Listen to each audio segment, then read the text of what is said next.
So, Elisa, I would like to begin by thanking you for taking time out of your schedule here to come to speak with us here at DOXOLOGIA. So, I would like to begin for our readers and for our listeners. If you could tell us a little bit about yourself, about who you are, for those that don't know you yet. Yes, well, my name is Elisa Jackson, but in the past I was known as Lisa Voltaggio because I was an actress. But I was born in Canada. My parents were born in Italy, and I grew up in Canada with a good family, and then eventually I was studying acting and really loved Shakespeare and loved beautiful films that I grew up watching, like Franco Zeffirelli films like Romeo and Juliet and Jesus of Nazareth. That had a big impact on me. And so eventually I moved to LA and met my husband, Jonathan Jackson. And I have 3 kids. We have 3 kids, 21, 19, and 14. And yeah, my husband and I, we've been Orthodox now for about 14 years. So you mentioned growing up in Canada. How was that? Do you find what sort of impact did that have on you? Mm-hmm. Growing up in Vancouver, British Columbia, I was grateful to have my grandma and grandpa there, my mother's family there. I think that was really important for my upbringing. But to be honest, I think Canada is a very modern place and a very secular place. And so I had a pretty good childhood, but I think traveling to Italy and traveling to Europe was very important for my soul because, Canada is it's very beautiful aesthetically. You know, trees, mountains, there was a lot of nature around, which was very positive. But it was a very secular place, to grow up. Yeah, so you mentioned your grandparents having a big impact on you. Yes. If you could speak more about that or about members of your family that you feel that influenced you greatly growing up. Yes, my father was from Sicily, and he was very educated man, and he always would play opera, classical music, Vivaldi, and he was so proud to be Italian, and I imitate him a lot because he's really funny. He passed away in 2017, but he had a big impact on me. My father loved philosophy. He was an entrepreneur. He did a lot for the Italian community in Canada. And my grandparents were solid influence because they were always there. They represented family. My father worked a lot, so it was almost like I was raised by a single mother. It felt like that sometimes, even though my father had a very important impact in my life. So my grandparents had that consistency of family, which I think is so incredibly important. And how has your conception or idea of family grown or changed across the course of your life, and especially after your conversion to Orthodoxy? I realized that family is the foundation of society. Like, it's so incredibly important to have a healthy family. When I was in Los Angeles on my own, I gravitated eventually to, he wasn't my husband at the time, but his family's home was a place where a lot of us actors and actresses would come and join and have fun at their house. And my husband, before he was my husband, he had a kind of a Bible study, very casual, but it was a really beautiful place for us to go to because Hollywood was so crazy and lonely. And so family is so important. And as I've gotten older, I see the importance of what it does for my children and what it does for others. A lot of my children's friends come from broken families, and so the fact that they have a place to come to, it brings me so much joy to be able to feed them and to be able to love them, and but a healthy family is so incredibly important. Yeah, that's beautiful to hear. You mentioned meeting your husband at these sort of Bible study meetings and meetings in his house. Could you expand more about that, if you remember the first day you met him, or about sort of maybe the first time he asked you out? Mm-hmm. I was about 21, 22 years old, and my best friend that I grew up with, we drove to Los Angeles together. We both wanted to pursue acting. I had been studying, and I had started working at the age of 17 in Canada, especially in Vancouver, British Columbia. In the 90s, they called that place Little Hollywood because so many films were being shot there. So anyway, we moved to Los Angeles, and it was a really dark time for me because I lost my faith at that time. My parents eventually divorced when I was about 18, and then the culture sort of took over, and the pop culture and just sort of took over. And so it was a really difficult time. Eventually, about 7 years later, I booked a job on the soap opera General Hospital. And I briefly met Jonathan there. And it was a big deal for me. It was like a big break. And they did a big campaign, and there was billboards of me everywhere with the leading actor, and it was sort of like all coming. My dream felt like it was coming true, but I was a really broken soul, and I was very lost. But anyway, I met Jonathan, and immediately I felt safe. I don't know, I felt like happy to meet him.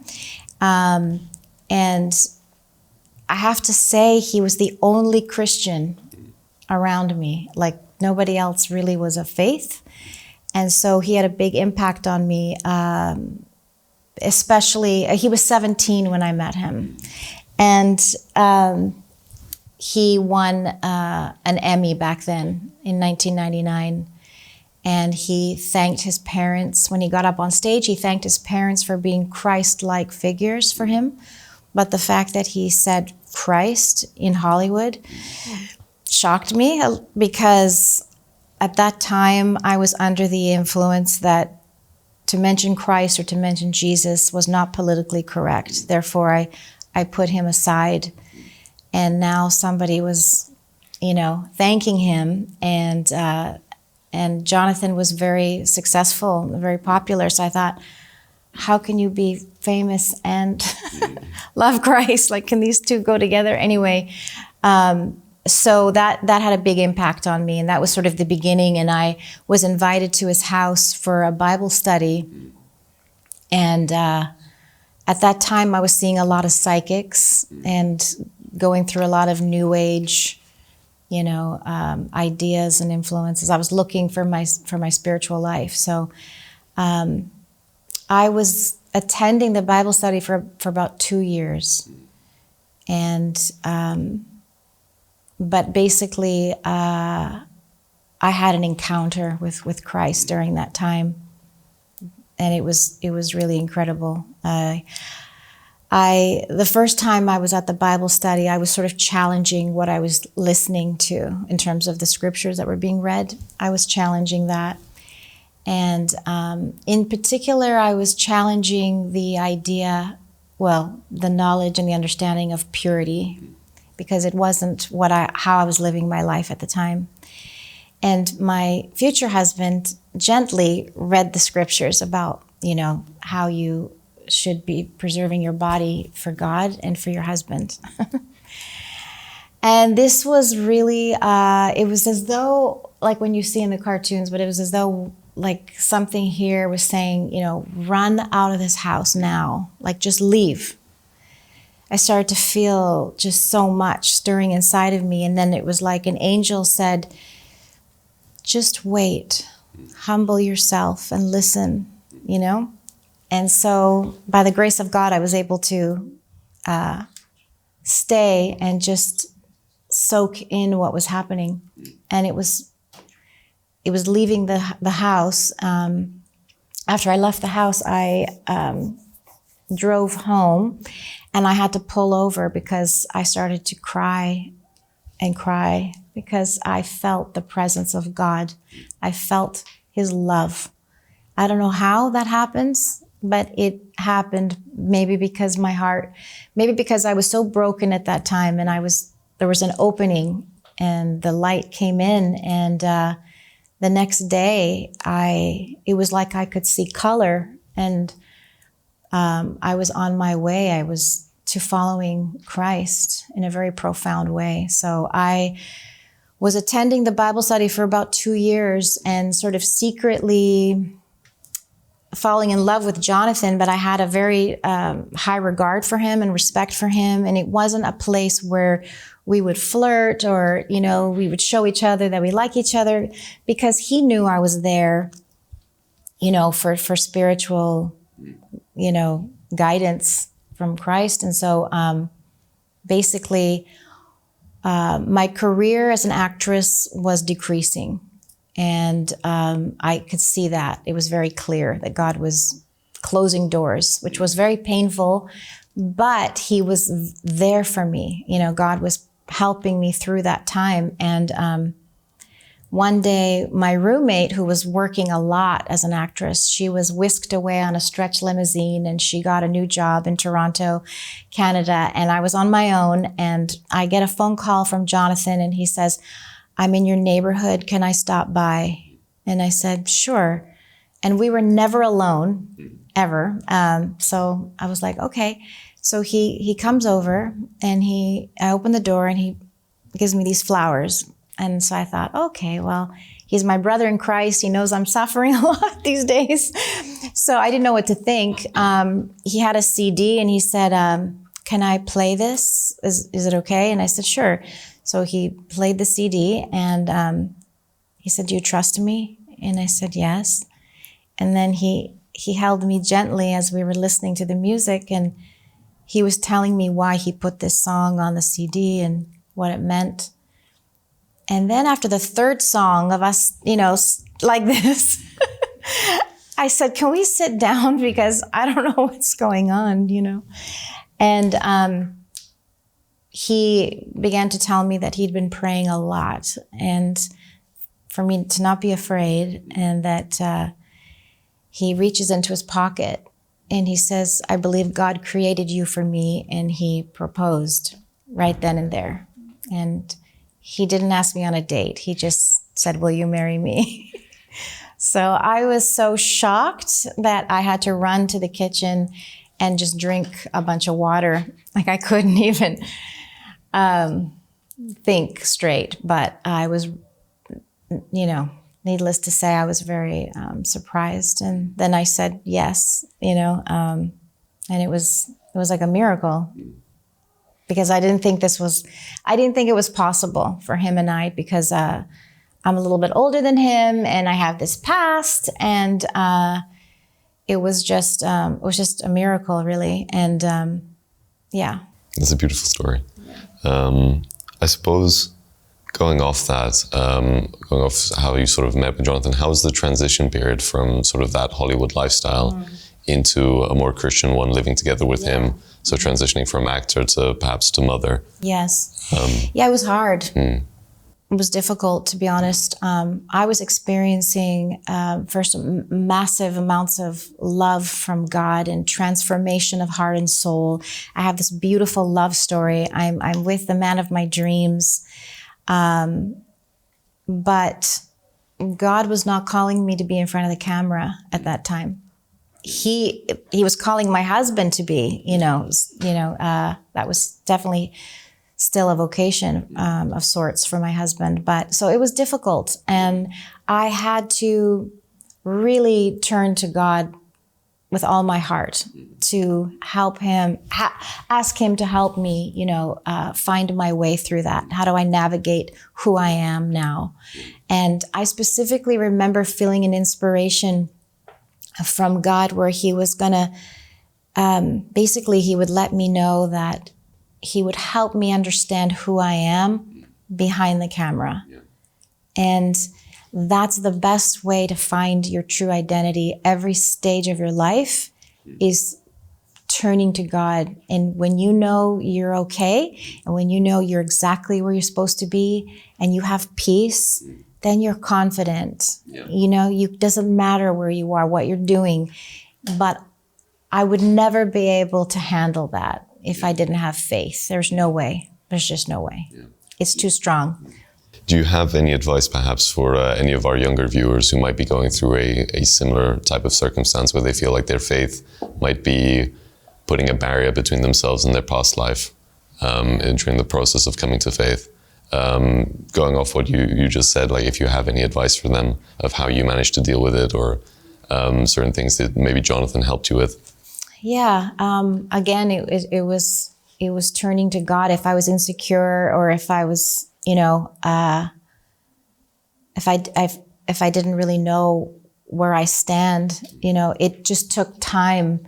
It took time, and you just have to press in. Like Saint Paisios says, you are your thoughts. So it's really important to be careful where your thoughts go.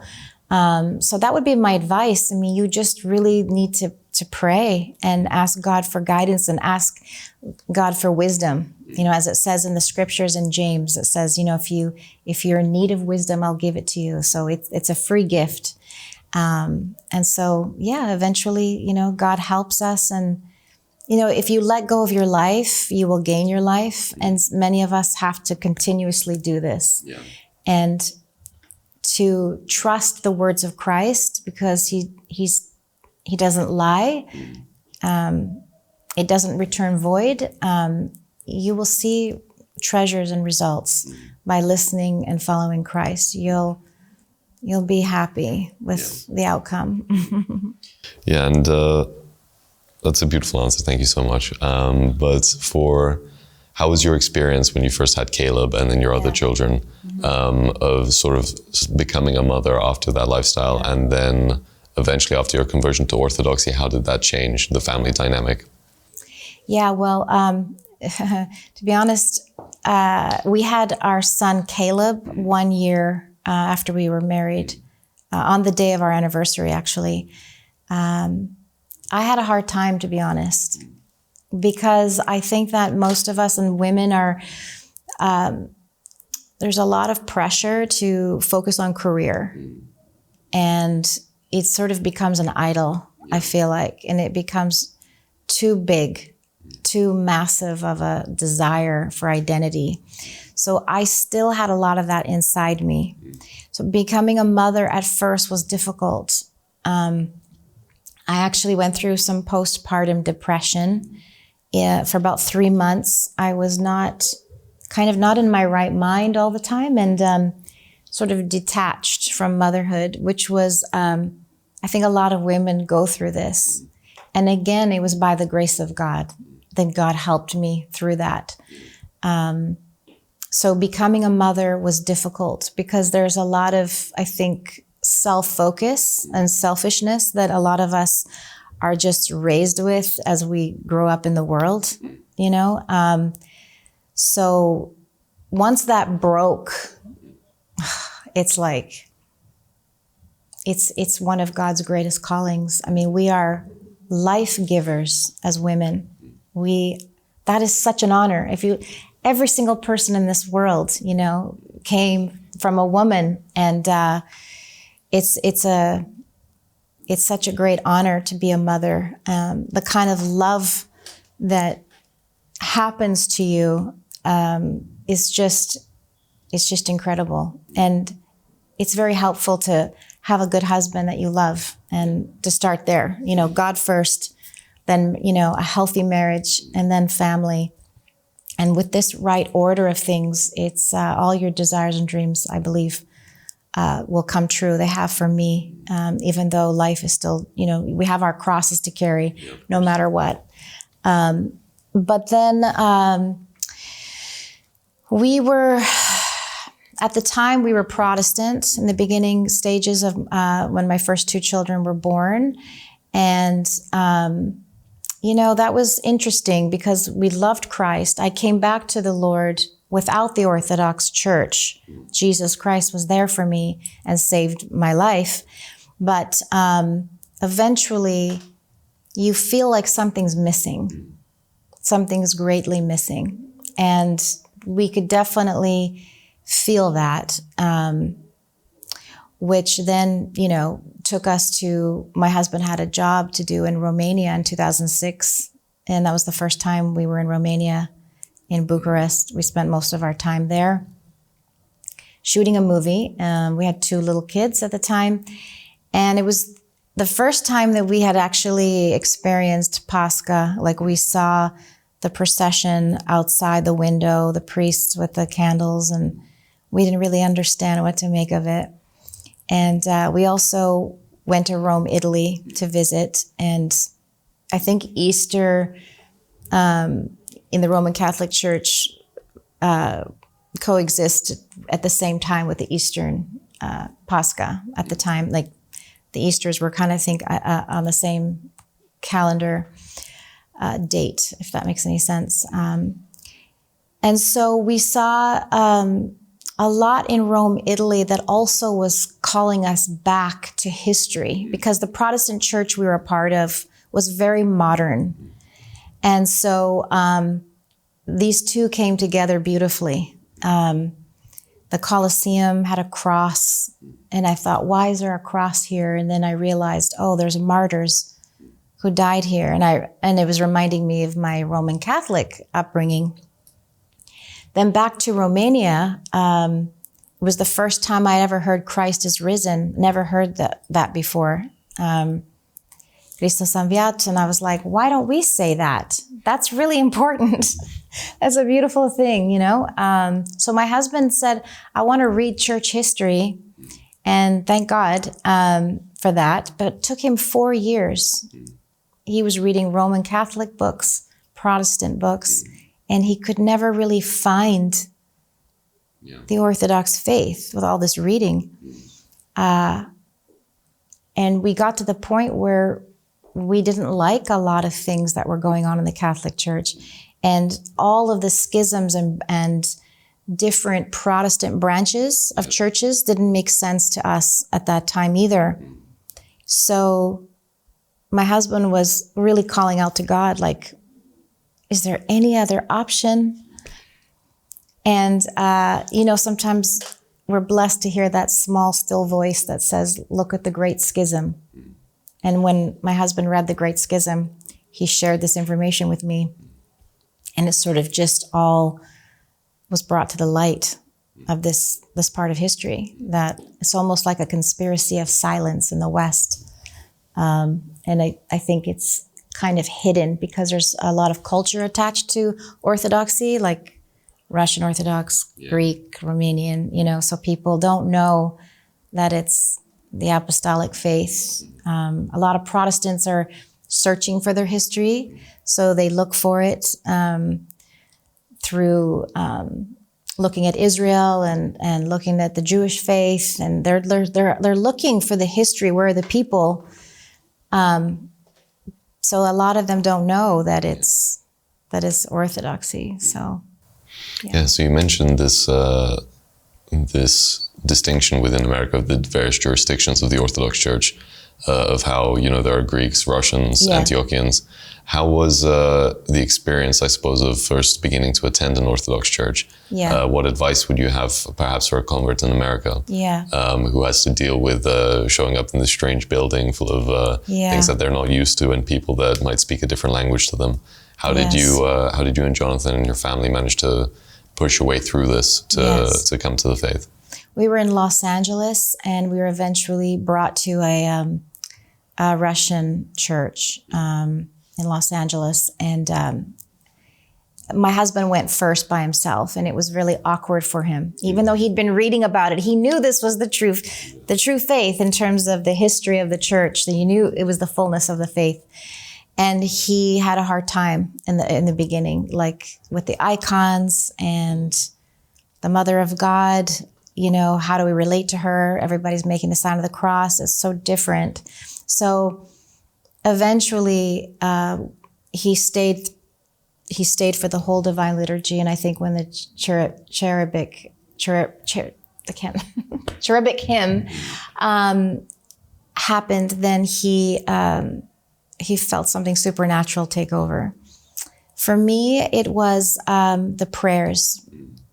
When we started hanging icons on the wall, and when I started reading the prayers, I was blown away by the beauty and the elevated language. I think I was tired of the modern prayers with using your own words all the time.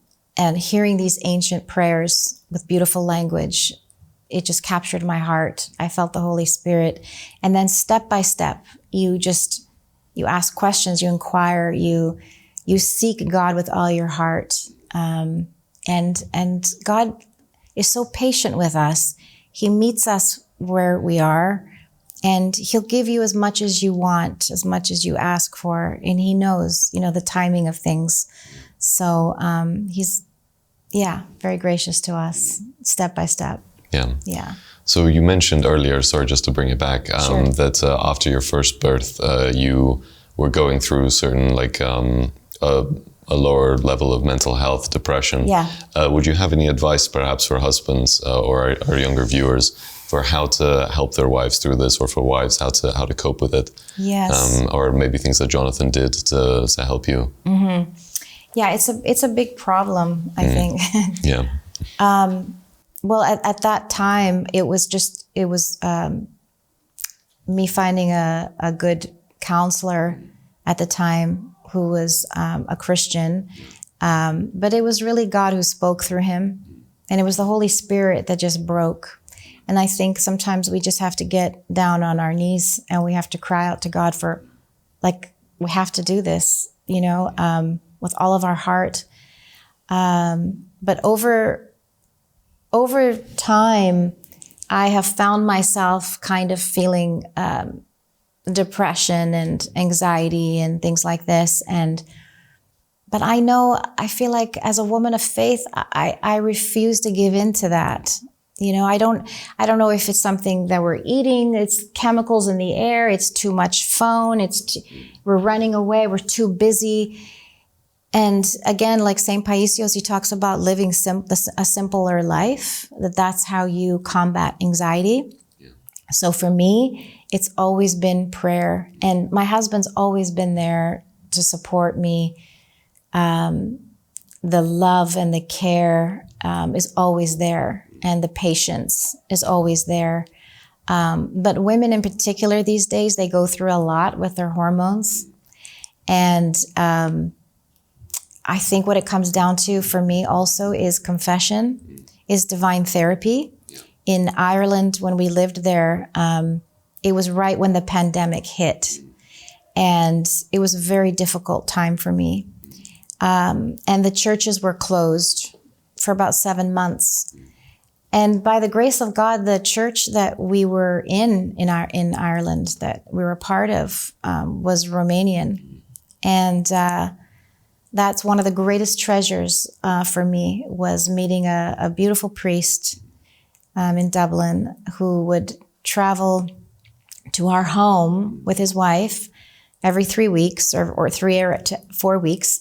And it was like we would have church in our home, and I would sit down with him and have confession. And he was so sweet, and I would share my heart and cry. And then my husband would have confession. And when he'd leave, the grace that I felt between my husband and I was incredible, because that was the most difficult time in our marriage, was during that period.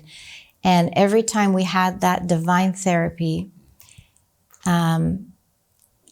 I felt something holy happen. And so I think that with marriage, you need a lot of love and respect, and you need a lot of humility, and you have to use the sacraments. Yeah, of course. We need it desperately. The hospital, they call it, the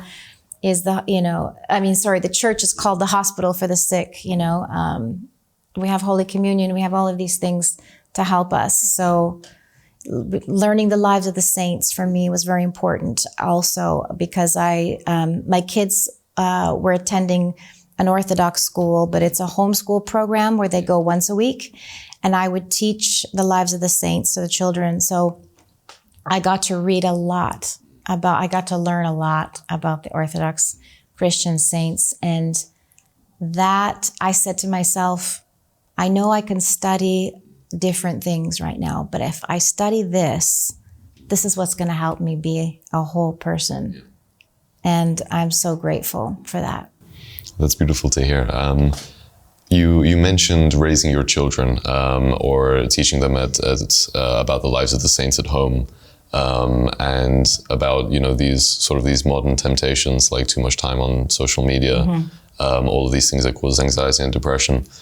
So I was wondering if you could tell us a little bit more about the process of raising children in the Orthodox faith, about the methods that you used or found for really imparting to them Christian values, and a clean and healthy way of living life in the modern age especially. Sure, yes. Well, by the grace of God, we do our best to, if you love God, if you love the saints, if you love church, they see this and they learn from you.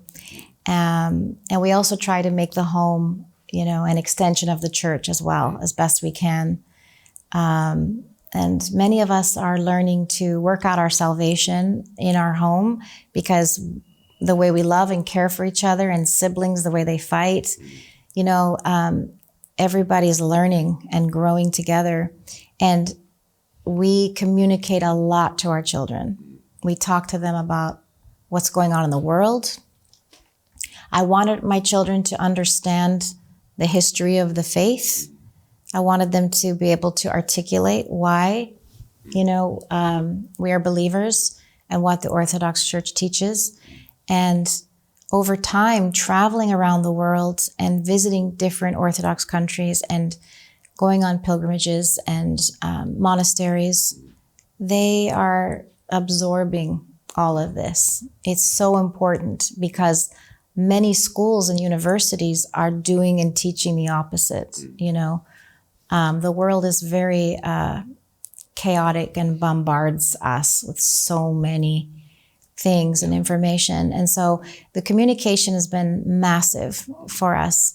But also, I don't believe in forcing your children, but I don't believe in being, loosey-goosey, like, oh, anything goes. And, you have to find that sweet balance. And if you do too much, you come back, because you want to show your kids the love of Christ. You want to show them what is good. This is what's going to empower you.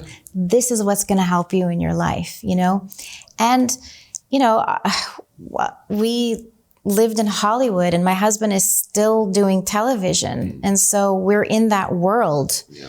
And so how do you live in that world and still be who you are and love people truly with the heart of Christ? I want people to feel that love. And at the same time, you must be, wise as a serpent and, and gentle as a dove. And, these two things are very important. Having a spiritual father to help you with your children is really important as well. So that's been huge, because our spiritual father has given me advice about kids that I'd never heard before. And that was very valuable to me. I believe you were telling me earlier about a story from St. Paisios, or from Elder Paisios. Yeah, it was, the monk was named after him. Yeah. But he told me that when your kids are resisting you, think of it like a fishing rod. You loosen them, let them be, if they're resisting you. But when you find that they're more relaxed, then you start reeling them back in, with your love, your communication. And that was really good advice. Another piece of advice that I received from my spiritual father once was, my daughter and I, we weren't getting along. We were struggling. And I didn't know what else to do. And he told me to be indifferent, to let my husband just kind of tell her what to do and when to do her homework and things like this, and when to clean her room, for me to be quiet. And you think, as a mother, and I'm Italian, I'm passionate, but this was really wise advice. And so I learned to back off from her.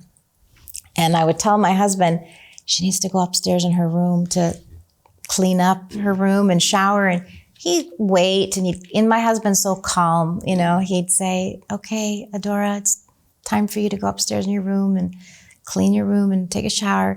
And she'd say, okay, Daddy. And I'd be like, oh my goodness, because with me it would be like, but over time, I had to learn as a mother how to speak to my daughter, where her sensitivities are, because your children are different, and some of the children are a little bit easier for you. Your personality works well with them, but then another child might be more challenging. But I believe it's because God is trying to do something in you. So, yeah. You mentioned about taking them on pilgrimages to Yes. especially to Orthodox countries. How would you describe the difference between the lived experience of American Orthodoxy or even Irish Orthodoxy and Orthodoxy within fully Orthodox countries?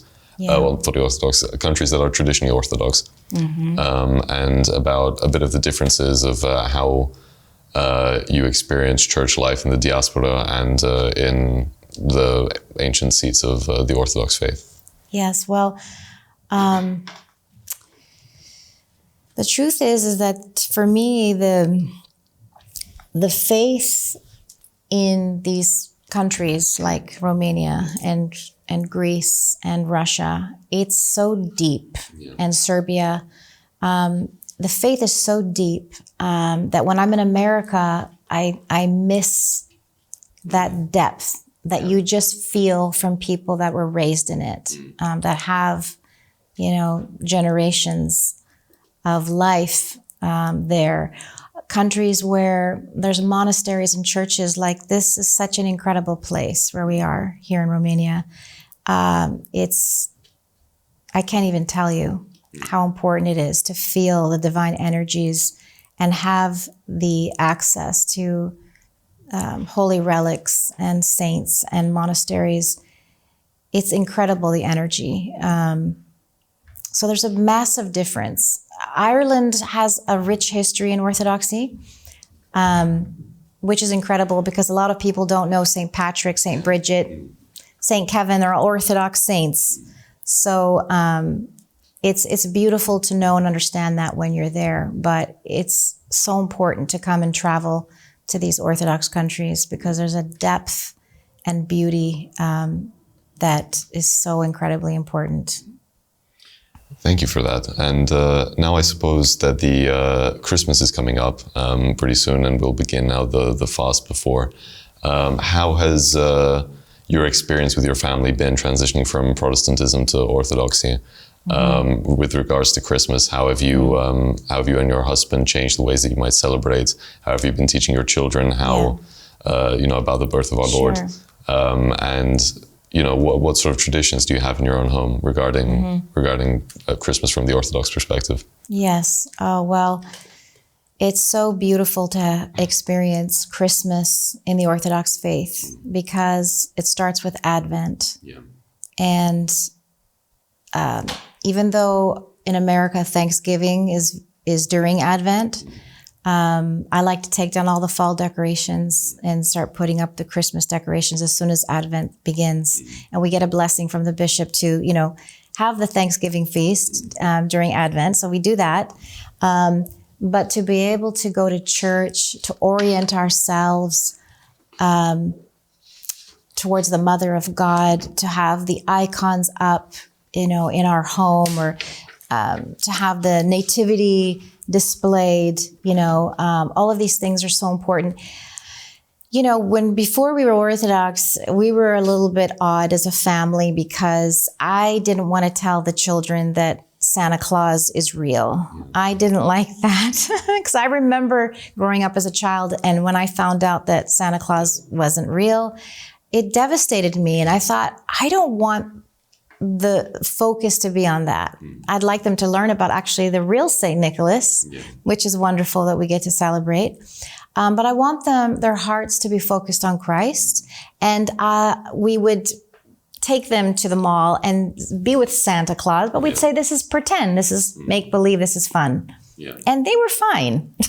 They enjoyed walking through all of that. But what we love the most is the eve of Christmas Eve service, when we're all together in the evening. You're going through the beautiful Christmas service, and then when we come home, we feel so much joy. We break our fast. Yeah. And the next morning when we're opening up our gifts, it just feels like an incredible balance of the spiritual and the fun tradition of just, sharing gifts with each other. So, yeah. Yeah.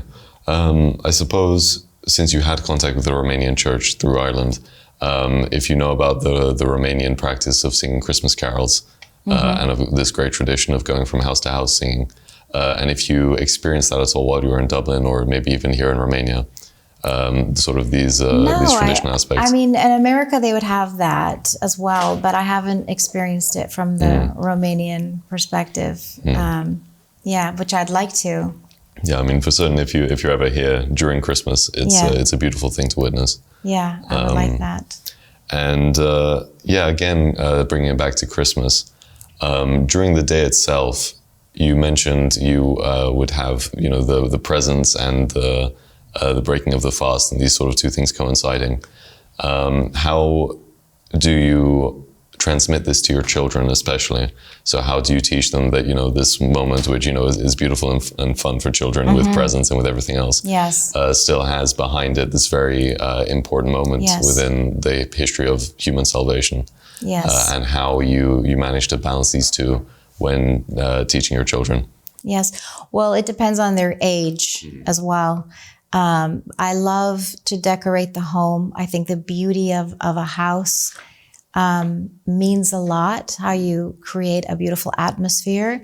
Obviously, with icons, with different displays of the nativity, we really try to elevate Christ as well as having a Christmas tree. And I have a lot of Orthodox ornaments that I've picked up over the years.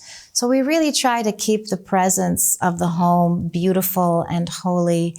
So the children love this as they've been growing up in it. And if there's been years where I've been a little bit tired, or my daughter's like, Mom, let's go, let's decorate the house. We've had Advent calendars, we would have books that we would read to the children, prayers that we would read together as a family. So all of this helps us all orient towards, the nativity. There's a few films that we'll watch as a family. There's not very many, but Jesus of Nazareth is one of them. It's not Orthodox, but there are aspects of that are beautiful. And we'll talk about maybe the inaccuracies as the kids get older.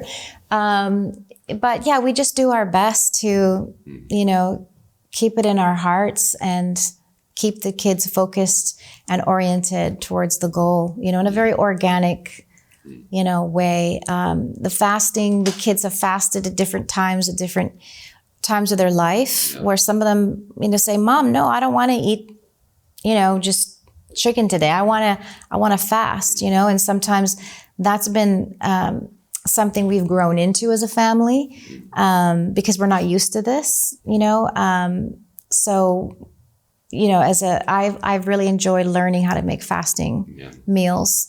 And I also want the kids to want to fast, so that's been a balance as well. To teach the kids why it's important to fast. And if you can't, or you talk to your spiritual father and there's reasons, it's all within relationship with Christ. It all should be organic. It all should mean something, So all of these things, we do our best to teach our children why we do what we do, not just do it, but it's the communication that's so important, I believe. Yeah, and I suppose raising your children in the Western context, perhaps with their friends at school or any that they made, it would be odd to see them practicing fasting or praying or having this strong connection with the church. If you have any advice for any Orthodox parents, either here in Romania or back in America, of how to help your children love these strong Christian traditions, when perhaps their friends might look at them a little strange for taking part. Yes. Well, again, I believe that the family unit is so important. Yeah. And if they see the father and the mother loving Christ, loving the traditions, teaching them why it's good, to pray and do what we do. The communication is very important, I believe. But just living the life I think is the best advice I can give. And if a child is coming up against some resistance with another friend, then hopefully they'll bring it to you and then you can help them through that, because every situation is different.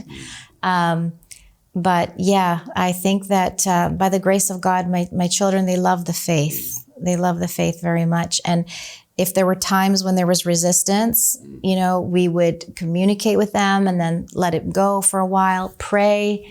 Another piece of advice I was given from a monk from Mount Athos was pray to the Mother of God that she will speak to their heart, you know? So prayer is very important.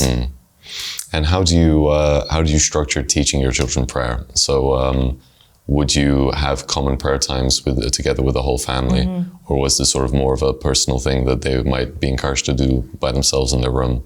So to what extent did you not necessarily impose it, but encourage it with them? Well, we have our beautiful corner, and so we do evening prayers together as a family a lot. And then sometimes we don't do it together, but you know, when we send them to bed, we'll say, you know, be sure to say your prayers.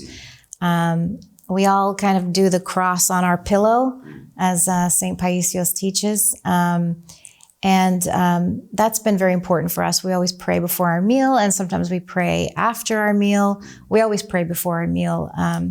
But yeah, you just live the life as organically as possible. And when there's room for teaching and inspiration from the saints, we'll discuss these things. We'll talk about them, you know, as they get older. If you're passionate about the faith, then the children will be as well. They will learn from you. Yeah, and I suppose to sort of cap things off, if you have any advice or any thoughts that you would like to tell Romanian parents and children during this, now that the Christmas fast is about to begin and leading up to Christmas, if you have any thoughts? It's more like what the Romanian people want to say to me, you know, how to be a better mother, a Christian mother in the house, because I believe that the Romanians have the faith so ingrained inside of them. I need their strength. But as a convert coming into the faith, I think that just appreciating that I didn't have this growing up, I see how valuable and how deep, how rich it is, how important it is. And it's my sanity. It's what keeps me normal and peaceful. And so just love the Lord your God with all your heart and soul. And you know, everything will come from that place. Thank you so much for taking the time out to come and do this interview with us. From our perspective, we have a lot to learn from you. Truly, the way that you raise your family is an inspiration for us here as well, who maybe sometimes might take it for granted. But to hear your story and then this beautiful transition process from to the Holy Orthodox faith, for us, it's a great honor. So thank you very much for coming to speak with us today. Thank you all. Appreciate it.